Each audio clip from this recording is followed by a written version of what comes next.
গতকাল একটি ভিডিওতে আমি আপনাদের সামনে তুলে ধরেছিলাম বিভিন্ন পার্মানেন্ট স্টাফ থেকে শুরু করে কন্ট্রাকচুয়াল এবং ডেলি ওয়েজেসে কর্মরত বিভিন্ন দপ্তরের সকল কর্মচারীকে 21শে জুন 2026-এ সকাল 6:30 থেকে 7:45 পর্যন্ত কিন্তু হাজিরা বাধ্যতামূলক করা হয়েছে। এবং সেখানে আমি বিশেষভাবে উল্লেখ করেছিলাম যে ইন্টারন্যাশনাল যোগা ডে উপলক্ষে আপনাকে কিন্তু যোগাতে অংশগ্রহণ করতে হবে এবং সময় কিন্তু দেওয়া হয়েছে সকাল 6:30 থেকে 7:45 পর্যন্ত। দেখুন, আজকে এই বিষয়ে রেজিস্ট্রেশন সংক্রান্ত একটি অফিসিয়াল বিজ্ঞপ্তি দেওয়া হয়েছে। আমি আপনাদের কাছে রিকোয়েস্ট করব যে বিজ্ঞপ্তিটি খুব ভালো করে দেখুন, কারণ অফিসিয়াল আপডেট সর্বদা সবার প্রথম আমরা আপনাদের সাথে শেয়ার করি। আর চ্যানেলে যদি নতুন হন অবশ্যই চ্যানেলটিকে সাবস্ক্রাইব করবেন। দেখুন, বিষয়টা আমি বলি, এটি একটি জেলা থেকে জারি করা বিজ্ঞপ্তি, কিন্তু প্রত্যেকটি জেলার তরফে কিন্তু এই বিজ্ঞপ্তি আস্তে আস্তে জারি করা হবে। দেখুন, এখানে মেমো নাম্বার দেওয়া আছে, ডেটটি দেওয়া আছে। Office of the district magistrate DM অফিসের তরফ থেকে সমগ্র শিক্ষা মিশন দক্ষিণ দিনাজপুরের তরফ থেকে দেওয়া হয়েছে। বিষয় কি? দেখুন, বিষয় হচ্ছে আন্তর্জাতিক যোগ দিবস 2026 উপলক্ষে যোগ সঙ্গম নামক যে কর্মসূচি, সেখানে বিদ্যালয়কে নিবন্ধন করতে হবে, মানে আপনার বিদ্যালয়কে রেজিস্ট্রেশন করতে হবে এবং সেই বিদ্যালয়ের আন্ডারে সমস্ত শিক্ষক অটোমেটিক্যালি রেজিস্ট্রেশন হয়ে যাবে তাদের।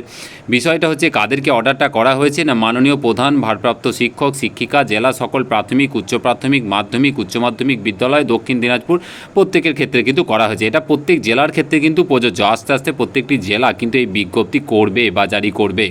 দেখুন কি বলেছে না, আগামী 21শে জুন 2026 তারিখে পালিত হতে চলেছে আন্তর্জাতিক যোগ দিবস। এই উপলক্ষে আয়ুষ মন্ত্রক ভারত সরকার যোগ সঙ্গম নামক একটি জাতীয় কর্মসূচির আয়োজন করেছে এবং এই কর্মসূচিতে অংশগ্রহণের জন্য সরকারি পোর্টাল মানে yoga.ayush.gov.in অথবা যোগা সঙ্গম বিনামূল্যে কিন্তু নিবন্ধন করতে হয়। নিবন্ধন সংক্রান্ত গুরুত্বপূর্ণ বিষয়গুলি কীরকম না, নিবন্ধন করার জন্য বা রেজিস্ট্রেশন করার জন্য 5টি ধাপ আপনাকে কিন্তু ফলো করতে হবে। তা 5টি ধাপের মধ্যে কী হবে না, প্রথমে আপনাকে প্রতিষ্ঠান বা আপনার স্কুলের ডিটেলস দিতে হবে, তারপর সেই স্কুলের সাথে যোগাযোগের তথ্য, মোবাইল নাম্বার এবং ওটিপি, তারপর সেই ওটিপি যাচাই বা ভেরিফিকেশন হবে এবং তারপর কোথায় অনুষ্ঠান হবে তার বিবরণ দিতে হবে এবং অন্যান্য প্রয়োজনীয় তথ্য কিন্তু দিতে হবে। এখানে মনে রাখতে হবে যে রেফারেন্স আইডি এবং সার্টিফিকেট, মানে আপনার রেজিস্ট্রেশন সম্পন্ন হলে প্রতিষ্ঠান মানে আপনার স্কুলের ইমেলে একটি কিন্তু রেফারেন্স আইডি পাঠানো হবে এবং 21শে জুনের অনুষ্ঠান শেষে ওই আইডিটাকে কিন্তু আপনাকে ব্যবহার করে সার্টিফিকেটটাকে ডাউনলোড করতে হবে। দেখুন, সময় ও সুবিধা, দেখুন রেজিস্ট্রেশন করতে সাধারণত 2 মিনিটের কম সময় লাগে, কারণ আমরা জানি যে এখানে স্কুলের নাম, স্কুলের ডিটেলস, মোবাইল নাম্বার এবং ইমেল দিতে বেশি সময় লাগে না। এবার এই রেজিস্ট্রেশনের সময় কিন্তু গুগল লোকেশনটা কিন্তু আপনাকে শেয়ার করতে হবে। তা আমি আপনাদের কাছে রিকোয়েস্ট করব, যখন আপনি স্কুলে থাকবেন তখন সবার অনুমতি ক্রমে এবং অবশ্যই প্রধান শিক্ষক মহাশয় কাজটি করবেন।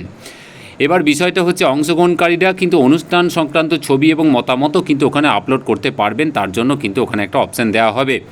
তবে 21 তারিখে অনুষ্ঠান হবে, তার আগেই কিন্তু রেজিস্ট্রেশন যত তাড়াতাড়ি সম্ভব করে ফেলতে হবে। দেখুন, 4 নম্বরে বলেছে বিনামূল্যে অংশগ্রহণ। দেখুন, রেজিস্ট্রেশনের জন্য কোনো ফি কিন্তু লাগবে না। বিভিন্ন সংগঠন, প্রতিষ্ঠান, স্থানীয় সম্প্রদায় কিন্তু অবশ্যই এই কর্মসূচিতে অংশগ্রহণ করতে পারে।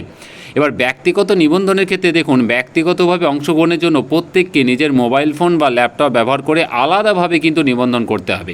তার মানে আপনি যদি ভাবেন যে আলাদা করে আপনি নিজেকে রেজিস্ট্রেশন করবেন, তাহলে কিন্তু আপনি নিজের মোবাইল বা ফোন বা ল্যাপটপ কিন্তু ব্যবহার করতে পারেন। এবার দেখুন লাস্টে কি বলেছে না, সমস্ত বিদ্যালয়ের প্রধান ভারপ্রাপ্ত প্রধানগণকে বিষয়টিকে অত্যন্ত গুরুত্বপূর্ণ হিসাবে বিবেচনা করে নিজ নিজ বিদ্যালয়ে কর্মসূচি সফল বাস্তবায়ন নিশ্চিত করার জন্য কিন্তু নির্দেশ দেওয়া হচ্ছে। দেখুন, এই সংক্রান্ত বিষয়ে একটা হোয়াটসঅ্যাপ মেসেজ যেটা অফিসিয়ালি করা হয়েছে, আপনাদের সকলের কাছে এই ধরনের মেসেজ কিন্তু ফরওয়ার্ড করা হবে। আমি দেখিয়ে দিচ্ছি, ওই জিনিসটা ইংরেজিতে বলা হয়েছে যে এই যে লিঙ্কটা আছে এই লিঙ্কে গিয়ে রেজিস্ট্রেশন করতে হবে international day of yoga 2026 yoga Sangam পোর্টালে।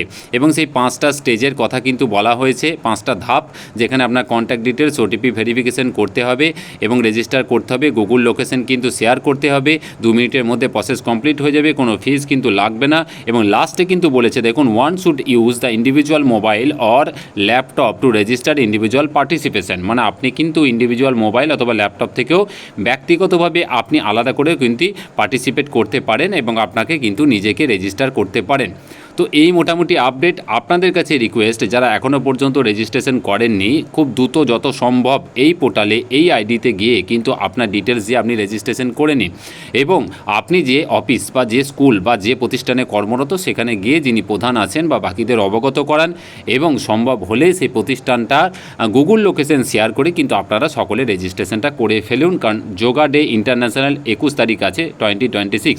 এবার প্রশ্ন হচ্ছে যে আপনাদের মনে একটা প্রশ্ন থাকে যে আমি রেজিস্ট্রেশন করার পর আমাকে কি করতে হবে। দেখুন, রেজিস্ট্রেশন করার পর ইন্টারন্যাশনাল যোগা ডে আগের যে অর্ডার ছিল, যেটা আমি গতকালকের ভিডিওতে দিয়েছি, একটু দেখে নেবেন, যে 2026-এর 21শে জুন আপনাকে সকাল 6:30 থেকে 7:45 পর্যন্ত কিন্তু যোগা প্র্যাকটিস করতে হবে। আপনি যদি মনে করেন যে কোনো ছবি আপলোড করবেন, আপনি সেই ছবিটা কিন্তু অবশ্যই এই পোর্টালে গিয়ে শেয়ার করতে পারেন। এটা অবশ্যই করবেন, অবশ্যই খুব গুরুত্ব সহকারে বিষয়টিকে দেখার জন্য আমি অনুরোধ করব। খুব ভালো থাকবেন, এটুকুই আপডেট ছিল। ভালো লাগলে চ্যানেলটিকে অবশ্যই সাবস্ক্রাইব করুন, ভিডিওগুলো বেশি করে শেয়ার করুন। খুব ভালো থাকবেন, ধন্যবাদ।